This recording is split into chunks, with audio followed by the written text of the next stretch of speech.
મારું નામ મોન્ટુભાઈ ઈશ્વરભાઈ છે અને હું સુરેન્દ્રનગર જિલ્લાના લીયા ગામ છેલ્લો ગામથી આવું છું.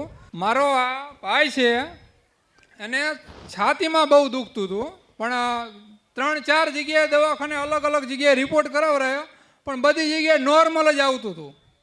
પછી અમે બહુ મૂંઝાઈ ગયા હતા, ખર્ચોય થઈ ગયો. અમારી માડી એટલી બધી પોઝિશન નથી કે અમે એટલા બધા બહુ ઊંચા દવાખાનામાં જઈ શકી.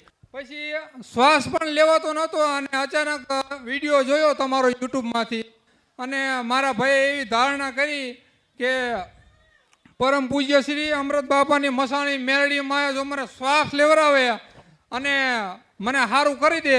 એમને મનોમન એવો વિચાર કર્યો કે અમે અમારા ઘરે દીવો ચાલુ કરશું અને પૂનમના દિવસે અમૃત બાપાની મસાણી મેલડી માતની સુખડી કરશું. તે પછી અમારે ભાઈને બહુ સારું થઈ ગયું. અત્યારે 50 થી 60% રિઝલ્ટ સારું છે એનું.